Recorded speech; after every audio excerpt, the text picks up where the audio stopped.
The world focused on Gaza. Key members of the Netanyahu cabinet, the coalition government that he formed, key members of that cabinet are throwing fire on the flames in the West Bank and in Israel. In the Israeli newspaper Haaretz on Monday of this week, columnist Oded Bisharat called out two of the members of the Netanyahu cabinet for taking advantage of the Hamas attacks, taking advantage and using the attacks to advance their racist, anti-Arab agenda. Let's start in the West Bank, as Sander suggested we should, with Israeli Finance Minister Bezalel Smotrich. Smotrich is a hateful anti-Arab bigot. He's a far-right politician in the Netanyahu coalition, and he has broad powers over civilian issues in the West Bank.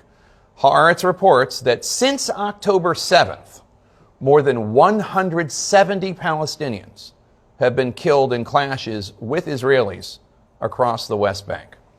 Now, way back in 2005, when Israel was withdrawing from Gaza, Smotrich was arrested by the Israeli security services, the Shin Bet. Smotrich was arrested under suspicion of planning terrorist attacks. He was held by the Shin Bet for 3 weeks. He was suspected of planning to block major public roads and damage infrastructure. That's according to Yediot Achronot, a major Israeli newspaper. In 2019, the former deputy head of the Shin Bet called Smotrich a, quote, Jewish terrorist. That's according to Israel's Channel 13. Now, Smotrich denies those claims.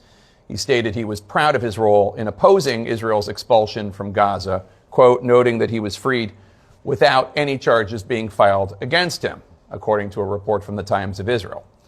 Now, Bisharat writes in Haaretz on Monday of this week that Smotrich, quote, sees the disaster that has befallen the country as an opportunity to plunder the West Bank. The settlers, who share his messianic ideology, have begun to carry out their plans to purge the area of its Palestinian population, unquote. As with this scene you see of armed Israeli settlers, zealots, extremists, harassing Palestinians, wreaking havoc in the West Bank. And then there's the Minister of National Security, Itamar Ben-Gvir. Quote, immediately upon hearing of the criminal Hamas attacks, Bisharat writes, Ben-Gvir was calling for a sequel to the 2021 Arab-Jewish riots in order to devour what is left of Israeli democracy, unquote. This includes armed militias, subordinate to Ben-Gvir, wandering the streets of Tel Aviv, and, quote, the thought police, hard at work, arresting civics teacher Dr. Meir Baruchin for posts on Facebook opposing the Israeli army's operations in Gaza and for showing compassion for Palestinian suffering, unquote. Of course, Ben-Gvir's first targets, he writes, Israel's Arab citizens who have been harassed, indicted, and arrested. Quote, not only is the blood of human beings being spilled, so is the blood of Israeli democracy, or what is left of it. Around it, a crazed band is dancing joyfully.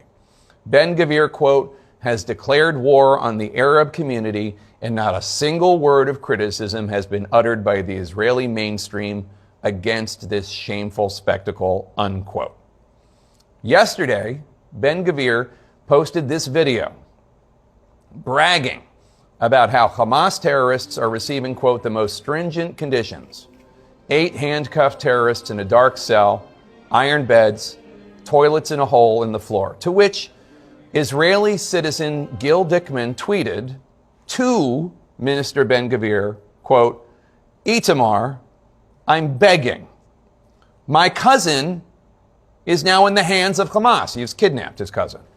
Your words about the dark dungeon, the hole in the floor, the handcuffs, and the humiliation put her in real danger. Your every tweet is a match that burns the hearts of our families. I'm begging, Itamar. There are Israelis there whose life and death are in the hands of your tongue. Please stop, unquote. But thinking about such things does not really seem to be Ben-Gvir's way. He is an openly racist, anti-Arab member of a far, far, far right party that Netanyahu joined with to form his coalition. Ben-Gvir's vile views, we should know, are no surprise. Until 2020, Ben-Gvir had a portrait in his home of Baruch Goldstein. Baruch Goldstein is a Jewish terrorist who murdered 29 Palestinian worshippers in the 1994 Cave of the Patriarchs massacre. In 2015, Ben-Gvir attended a notorious, quote, wedding of hate in the West Bank. At this wedding of hate, the murder of Palestinians was celebrated, including the murder of a Palestinian infant. It's sick. Now, in January, it seems like 100 years ago, but it was only 10 months ago, I asked Prime Minister Netanyahu about these two anti-Arab racists, these extremists in his government. You have appointed some individuals, controversial figures, not part of your party, including ultranationalists Bezalel Smotrich and Itamar Ben-Gvir. They joined the Likud. I didn't join them. Right. And I direct policy. I'm governing. I've got my two hands on the wheel, and believe me, it's going to be a good direction. Smotrich just called himself a fascist homophobe. What? He suggested same-sex marriage is like incest.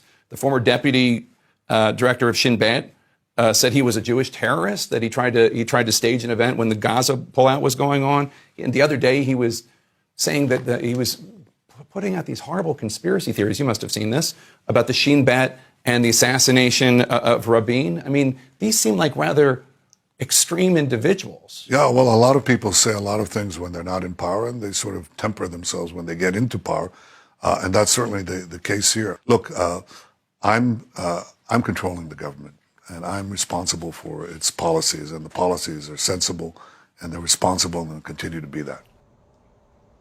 They didn't temper themselves once they got into power. They didn't. And if Netanyahu's hands are on the wheel, the question for Netanyahu is, does he stand by the extremism of these two cabinet ministers?